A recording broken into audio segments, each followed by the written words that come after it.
Ladies and gentlemen, thank you for listening. Thank you for downloading. And thank you for subscribing to the latest edition of the 12 Kyle podcast. I'm 12 Kyle. Check this out. On this episode, we have a special episode.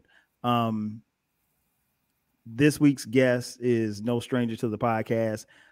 She's been on here a few times. She's making her annual visit to the 12 Kyle podcast.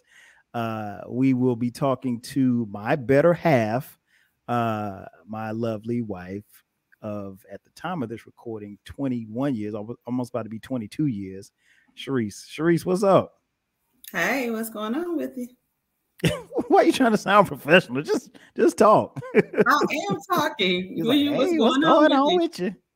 Yeah. What else am I supposed to say? Nothing. You're supposed to say, man, what up, man? What's going on? No. You doing all right? I'm well. Yourself? I'm good. I'm doing even better now that I can look at you. So don't blush. Why are you being silly? I'm not being. This is the podcast. This is what I do. This is who I am. Anyway, I wanted to bring you on because we're gonna talk about the questions. Right? It's just questions. Get to pick your brain a little bit. As I mentioned earlier, for those who don't know, we've been married forever. We dated in college. We have 4 beautiful kids, and we've spent a lifetime together. But there are some things that some things I know, some things I don't know. I want to say a lot of the stuff that we're going to talk about tonight, I may know, and you may know about me, but we'll see. But just answer the questions like you would any other questions. So the first question I have for you: if you had to describe yourself, would you describe yourself as an introvert or an extrovert? I am an introvert. Why do you say that? You think so? I know so. I am an introvert. Okay. So am I an introvert or an well, how would you describe me as an introvert or an extrovert? You're definitely an extrovert. I think I can be shy and quiet at times. You know that. Especially when I'm around people around I don't know. No, there's nothing shy or quiet about you, and you don't meet a stranger. Everyone is a real cool person. That's because I don't have beef with people. You don't have to have beef or to just be like, oh, it's a really cool person. No, they're not a really cool person. There's some assholes, and I'll tell you when I meet assholes.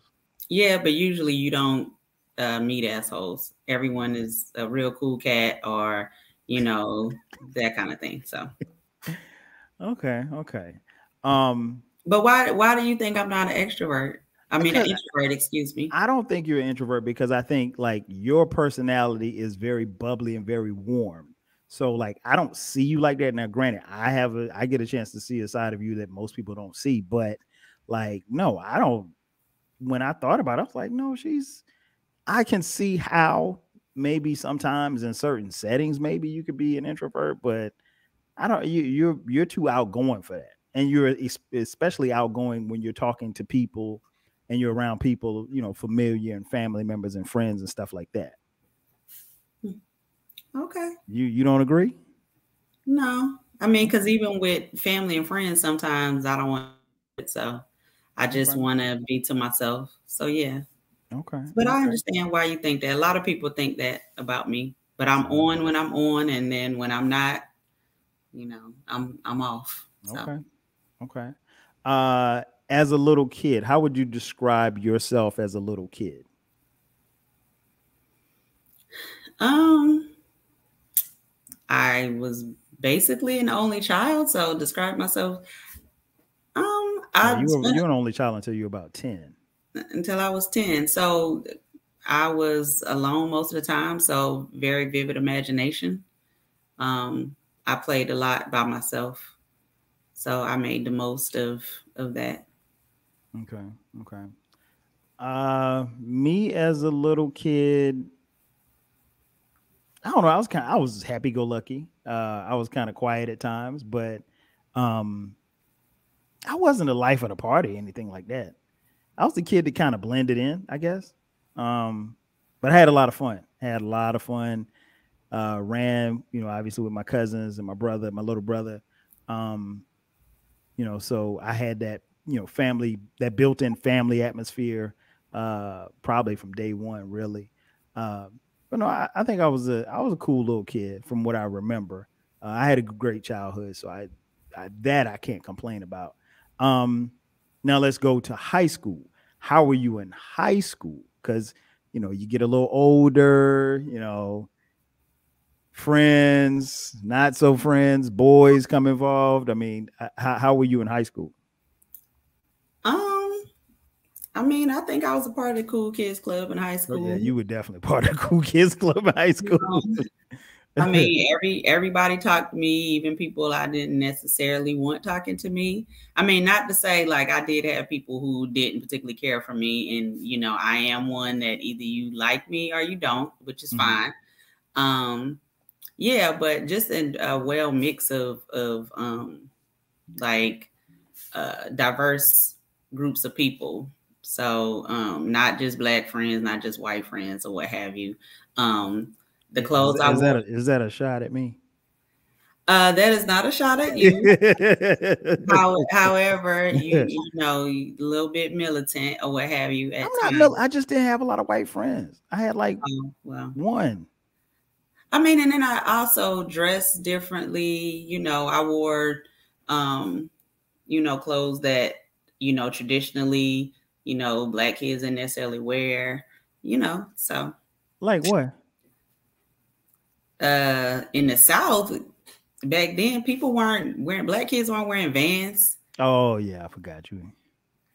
California girl, you got Vans on.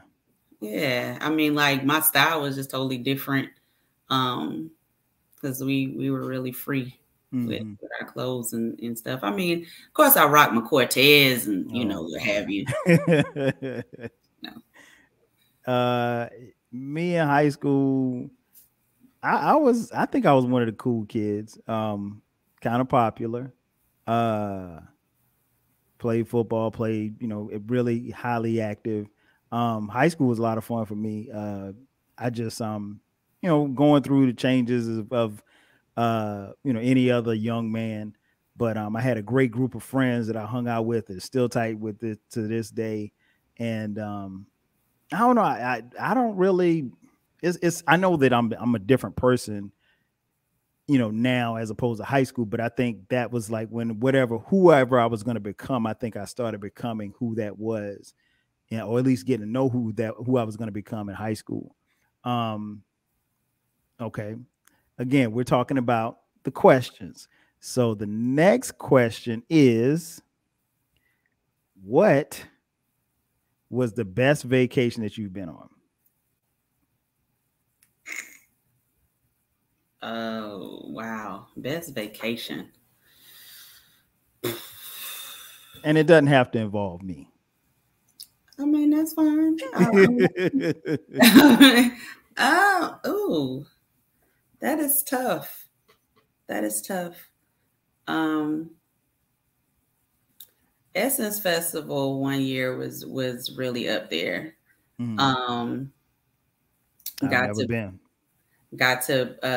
kick it with Dougie Fresh and Biz Marquee, Just RIP. rest in peace. Yeah. Yeah, that was really cool because they were in our hotel, and then it was like, oh well, you guys seem real cool, and we ended up like at a show because we had backstage and we had already had tickets or whatnot, and they were like, come on back. It's like, oh my gosh, so that was pretty cool. Um, for the hip hop heads or what have you, that was pretty cool. Hmm. Okay. Okay. So Um, Essence Festival in New Orleans. Yeah, that was, I mean, and I say that was the best vacation. That was the best vacation because that was like my first vacation as a grown up.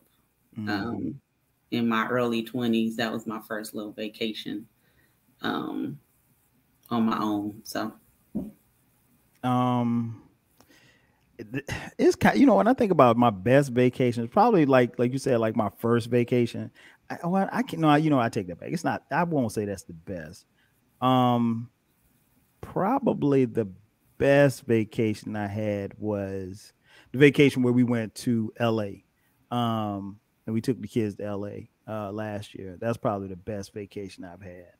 The reason It being is, wasn't Disney. It wasn't huh? Disney. It wasn't Disney. No, man. We went When we to went to Disney World. Went to Disney World. No, well, when we went to LA last year, we went to Disneyland. But no, when we went to Disney World, that was a fun vacation. But that vacation was tiring because we drove to Atlanta. I mean, not Atlanta. We drove from Atlanta to Orlando. And I just remember, you know what stands out to me about that vacation was we went to Disney 2 days and my feet were killing me. And it was And like, cold. yeah, you know what I'm saying? We went in December. I mean, I had fun, don't get me wrong. And I mean, like, I think one of the highlights was when we went to what's that princess name? I can't remember her name. The black princess. Tiana. When our daughter Skylar, Skylar was what, 6 at the time? Something like She might that. have been 5. 5. And she's our only daughter, for those of you listening. She got a chance to see the black princess Tiana, and when I saw her face light up as we waited in line so she could take a picture with her, that was the highlight of the trip for me, just seeing her face and just seeing her light up, because you could kind of tell like that was her hero or one of her, or Shiro, or whatever you want to call it. But yeah, that we walked so much, man. My feet were, and I mean, like, I had on some brand new sneakers and some Nikes. I mean, like, my feet I had walking shoes on. I mean, walking tennis shoes. But man, my feet were on fire.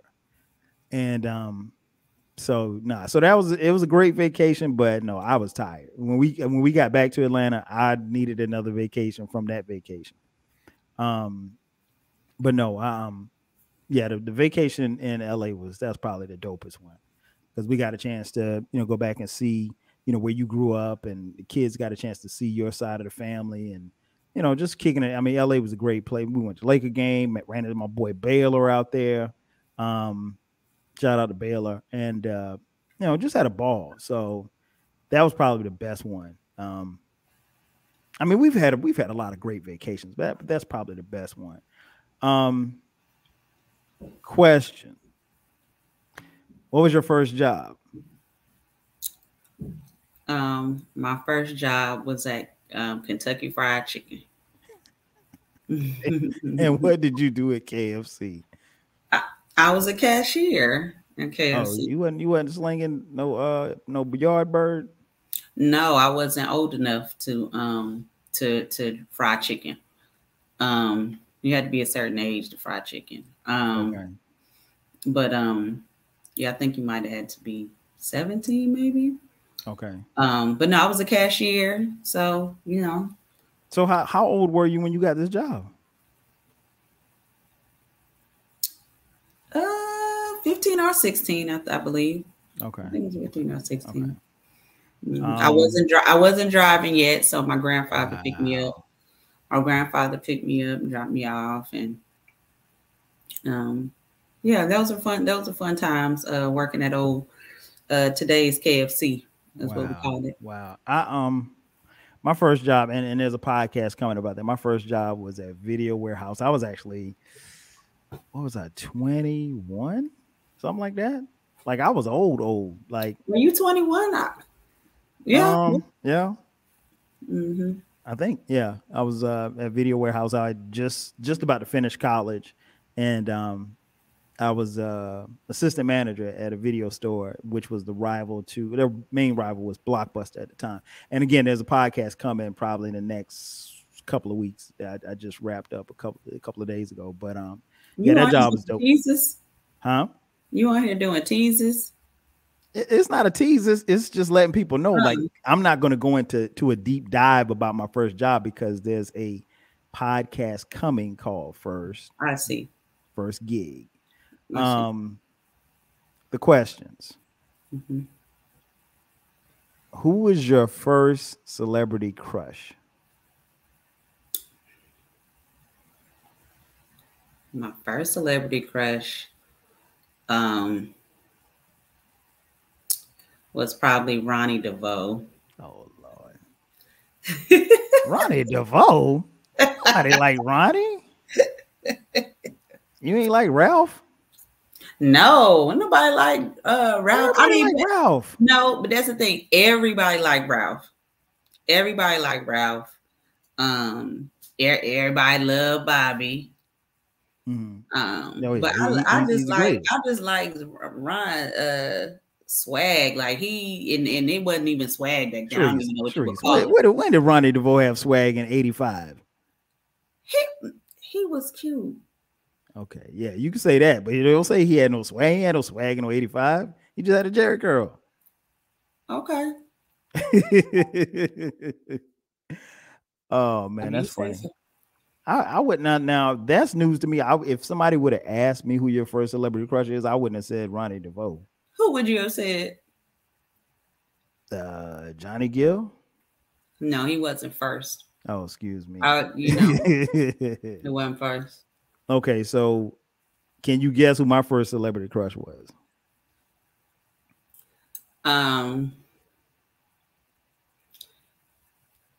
It was Janet Jackson. Yes, Lord. Charlene Dupree. Mm-hmm. Penny Gordon. Yeah, man. Kim Fields probably a close second. Yeah, we used to love that. Was like the first black girls we saw on TV at that age. I mean, we saw Thelma, but Thelma was like, she was cute, but she was much, at least it appeared to me that she was older. But Penny seemed to be my age, at least when I saw it on TV, saw her on TV. And so, I remember me and my friends, we were we were jealous of Willis Jackson because he was dating Charlene. Like we had a chance. And we used to always talk about that at school. Yeah, we used to talk about that all the time at school. Like we was going, one of my boys, shout out to my boy Derek, he said, he told me one day, he said he was gonna beat Willis up if he ever saw him. Oh wow. Get it together, D. I know. Question. What are your thoughts on love at first sight? Is that possible? I believe it's possible. For certain people, it's possible. I think so. For you to see someone and fall in love with them. And maybe the rest of it develops over time, just like with everything else. But yeah, I think it's possible. I don't know. I think like love at first sight, like I think you end up loving what you see. I don't know if necessarily if you're falling for what you see. I get where you're coming from on that though.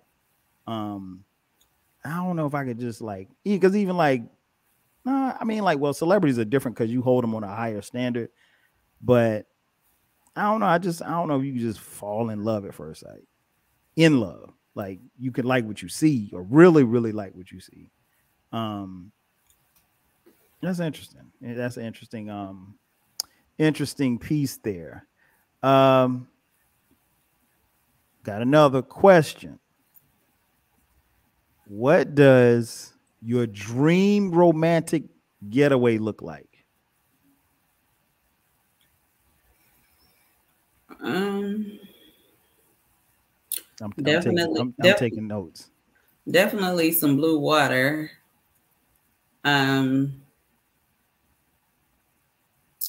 Maybe like Bali, Maldives, something like that. So that's it. Just that trip. You said romantic vacation, right? Romantic getaway. I mean, were you talking about like the components of it? Yeah, I mean, anything that you want to say. I mean, because like for me, I'll give you just so you can understand where I'm going with this question. Like for me, the most like a romantic getaway would be like I just come home and you like, hey, take off next week. And I'm like, okay, I take off next week. And I'm like, well, don't say nothing. We're going to the airport. Like, you don't even tell me where we're going. And we just land and I don't have no clothes and we got to buy clothes and just someplace blue. Like you said, where the water's blue on the beach. You understand what I'm saying? Mm-hmm. Okay. Are you taking notes? I hope you taking notes. I hope you taking your own advice. I got the pencil right here, writing it down. Got the number 2 pencil because they testing. No, So you should mark it down with a pen. Not a you don't need to erase it. oh no, it won't be erased. It's in my handy dandy notebook. Oh, okay. um, question: how important is sexual chemistry in a relationship? Very important. Like, yeah, it's probably like 1 and 2.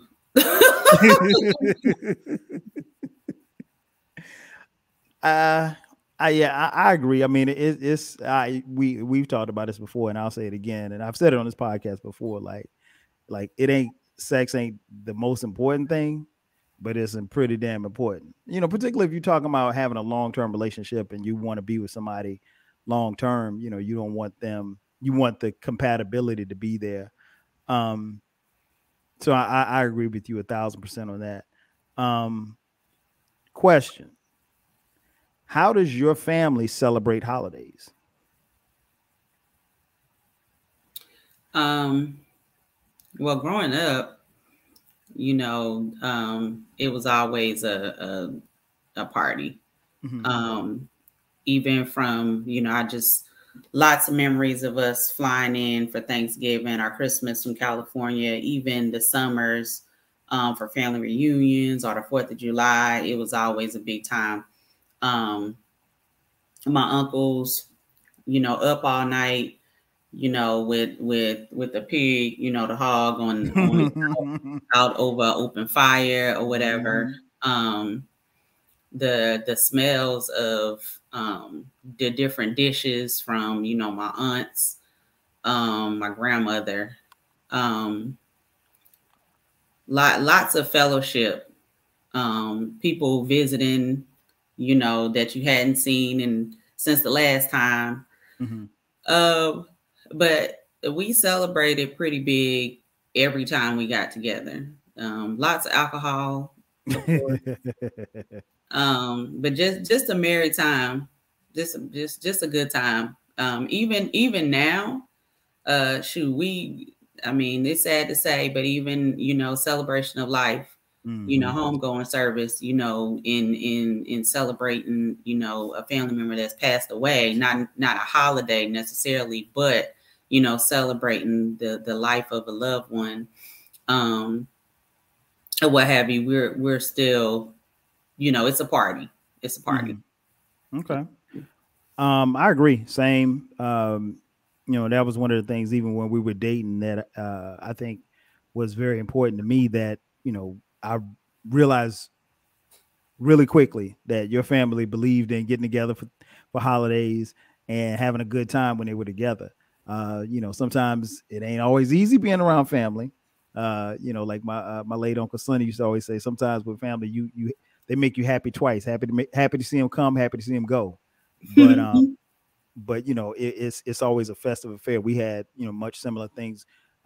Leaving from South Carolina, some of my fondest memories leaving South Carolina, going to New Jersey to see my family up there, and those memories will always stay with me. And I try to make sure, and we always try to make sure that our family gatherings, for the holidays, are festive, and get that tradition going so that our kids get used to that and get used to being around each other. And especially as our kids are getting older now, um, it's something we talk about from time to time, and it's something I've thought about. Like I can't, like, me, Thanksgiving is my favorite holiday.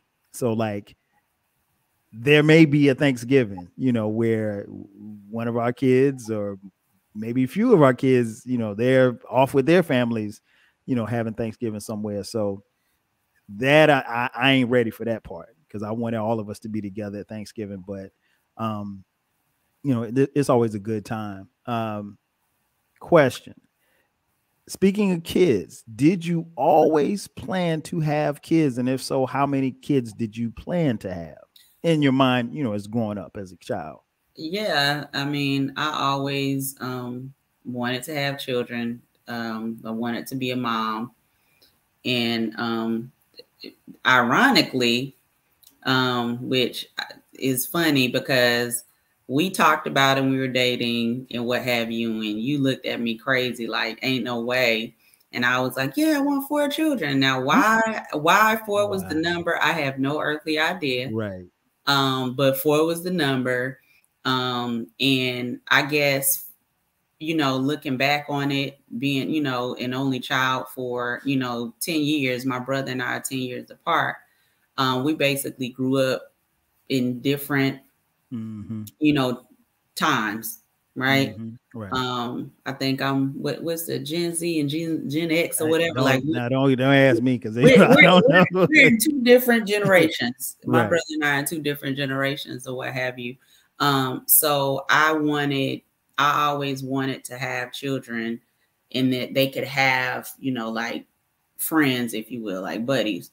It was supposed to be 2 girls and 2 boys, but such is life.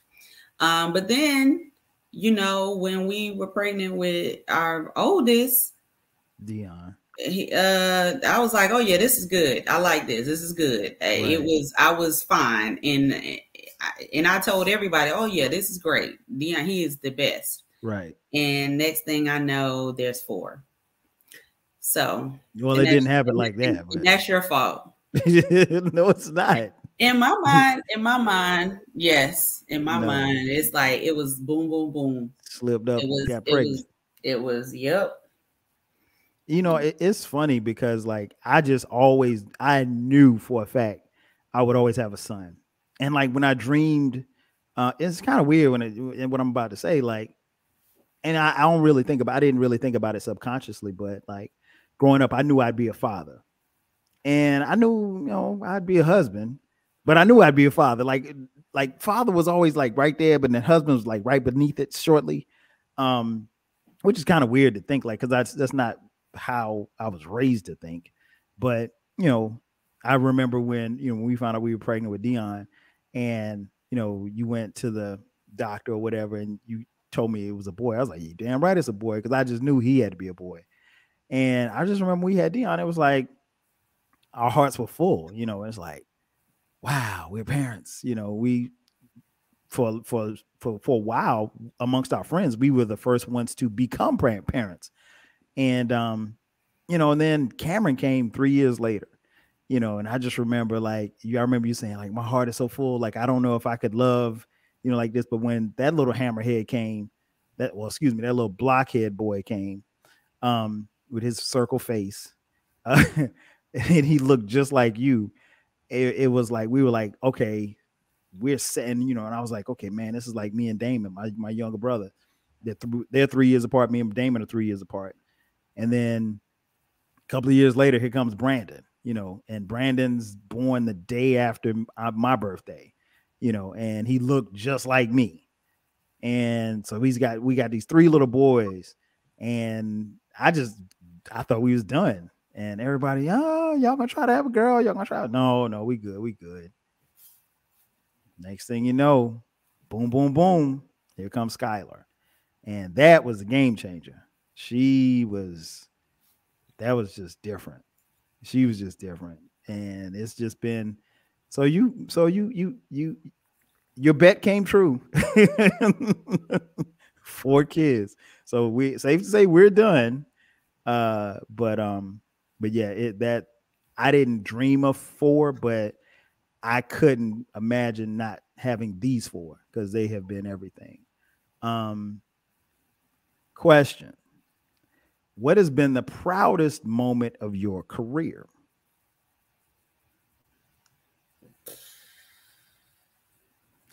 Oh.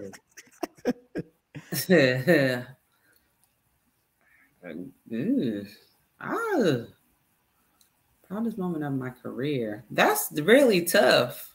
How so? To me, it's easy when I think about you. Yeah, but I'm, the introvert that I am. I really don't pat myself. It's not about patting yourself on the back. You don't. But but I know that it's not about it. But at the same time, I don't really, things that probably are like major accomplishments or whatever. Mm-hmm. I just probably don't think of them as that. And then I'm like, oh, well, oh, that's not good. That's not good. That's not good to mention. So I'm just trying to reflect on, I mean, I've gotten awards or what have you and not really realized that I was doing the work or adding the value that, my employer thought felt like I was adding. So that's pretty cool. But work accomplishment, being able not to slap nobody now. Well, hey, that's an accomplishment in and of itself sometimes, because people will test you. So, well, they don't test you, but people will test your gangster at work if they can. Yeah. So I think for me, at least when I think about you, I think your most recent accomplishment, your most recent job, I think has been the most accomplishment, just because of the process and everything that you went through to get there. That's been, I think, the most, I don't want to say it's been the most impressive, because I know that you had other stops along your career path, but it's been very impressive because it was something that you weren't necessarily checking for. It wasn't something that you necessarily thought that you were going to reach for, and you got it. And, you're going to kill it. There's no doubt in my mind that you're going to kill it. So, thank you. Oh, no problem. I mean, I think that's, to me, and that's just me on the outside, but I think, going back to what you said, the introvert in you, you're almost kind of like not really willing to stop and smell the roses and look back at the accomplishments that you've accumulated along the way. The goals that you set and exceeded. The person who you are, you don't really kind of stop and do that. You're always on to, it's almost like a track person. Like, you get over one hurdle, you're on to the next hurdle. Like, you're not looking back to see, oh, I knocked that hurdle down, but let me try to make sure these next couple of steps are right. So, all right, last question. And this has been a topic of discussion for us, folks. Where would you like to live when you retire? Florida.